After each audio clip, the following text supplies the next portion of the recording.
सबसे पहले मैं अपना परिचय देना चाहूँगी। मेरा नाम अनु परमार है।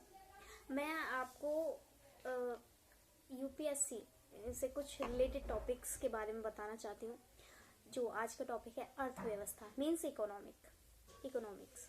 अब जैसा कि आप सब लोग जानते हैं, इकोनॉमिक्स इजीली किसी के समझ में नहीं आता है।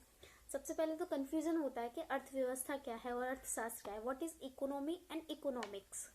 तो सबसे पहले हम जानेंगे कि अर्थव्यवस्था क्या है, अर्थव्यवस्था कहते किसे हैं। तो जैसा कि सभी अधिकतर लोग जानते हैं कि अर्थव्यवस्था में हम भारत की आर्थिक स्थितियों के विषय में बात करते हैं। हम अध्ययन करते हैं भारत के धन के बारे में कि हमें उनसे कहाँ यूज करना है। दैट कॉल्ड द अर्थव्यवस्था। इसे हम कहते हैं इकोनॉमिक्स। लेकिन आपको पता होगा कि जो अर्थव्यवस्था है और जो अर्थशास्त्र है, वो दोनों ही अलग अलग चीजें हैं।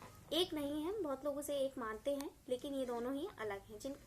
और सबसे पहले अर्थव्यवस्था का एक अर्थ जो शायद तुम्हें ना पता हो, तो इसका शाब्दिक अर्थ होता है अर्थ मतलब धन।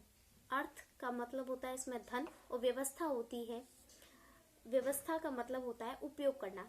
इस अर्थात पूरा मतलब क्या बनेगा, अर्थव्यवस्था धन का उपयोग करना। इसी को हम अर्थव्यवस्था कहते हैं। ठीक है। अब मैंने जैसे आपसे कहा था कि अर्थशास्त्र और अर्थव्यवस्था दोनों ही अलग अलग टॉपिक्स होते हैं। तो अर्थशास्त्र क्या है, अब आपके दिमाग में ये भी आया होगा।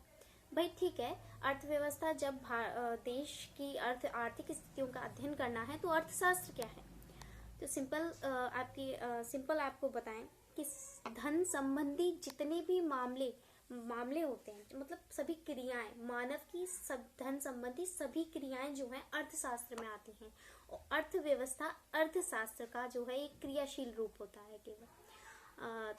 Thank you. ये 100% सही बात कही है। आप किसी भी बुक में जाके चेक कर सकते हैं। Thank you so much. अच्छा लगे तो लाइक करें, सब्सक्राइब करें एंड शेयर करें।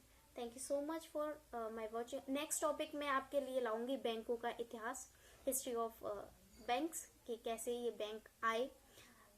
तो देखिएगा। ठीक है, नमस्ते।